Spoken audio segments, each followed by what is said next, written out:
Well, hello again there, Levies. It's story time with Yaya and Papa Moon. Today's story is going to be from the Disney's The Never Girls, Book 1, In a Blink, written by Kiki Thorpe and illustrated by Jana Christie. So I believe we are on chapter 3, so get your books, and we're on page 24. And if you don't have your books, just sit back and listen. Close your eyes and imagine. Here we go. As the three fairies flew off, Kate scrambled after them. "Quick," she cried. "Don't let them get away this time."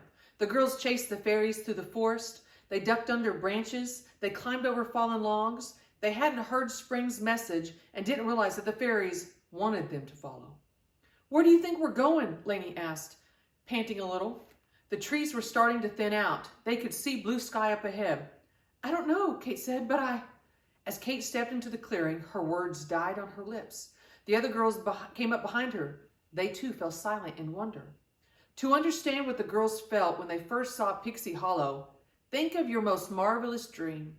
Maybe it was filled with the soft sunlight or beautiful music or the smell of orange blossoms. Maybe you discovered a hidden treasure. Maybe everything was possible in that dream.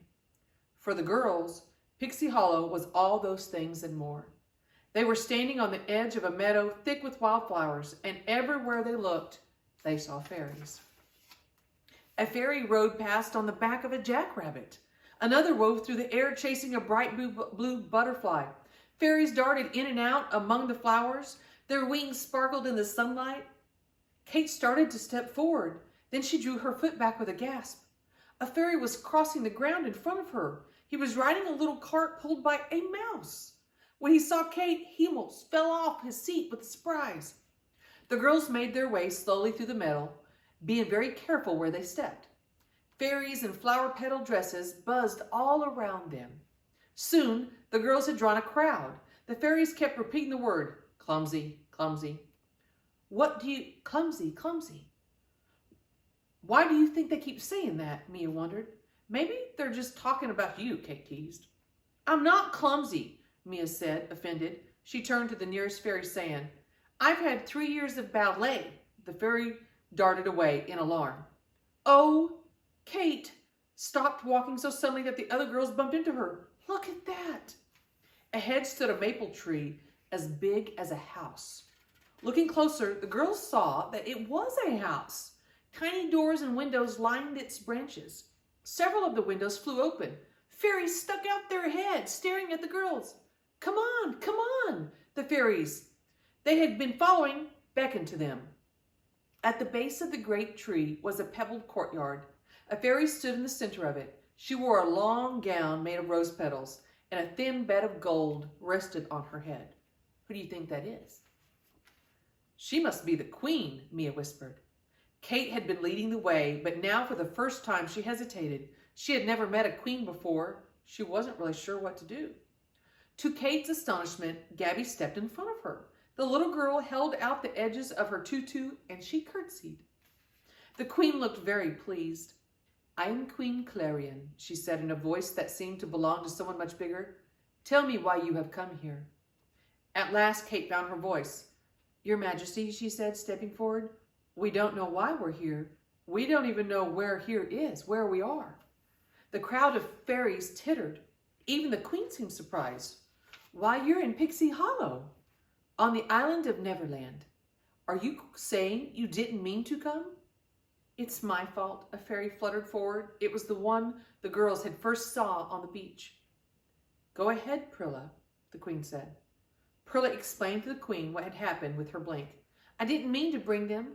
I'd fly backward if I could," Prilla added. She was afraid the queen would be angry. No fairy had ever blinked clumsies to Neverland before. The queen was quiet for a moment, thinking. "It seems these girls have come here by accident," she said at last. "All the same, we must find a way to get them home. Until then, they will be our guests. Fairies of Pixie Hollow, treat these clumsies kindly." "I'm not clumsy," said Mia. "I am Mia." Everyone turned to look at her. Mia blushed but continued. "That's Kate, and that's Lainey, and this is my little sister Gabby. We're not clumsy, and I wish you'd stop calling that us, Your Majesty." She added the last part just to be polite.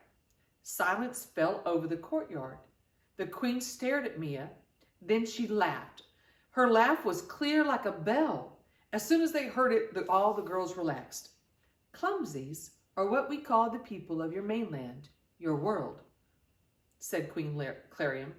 But you're right. While you're our guest, you should be called by your names.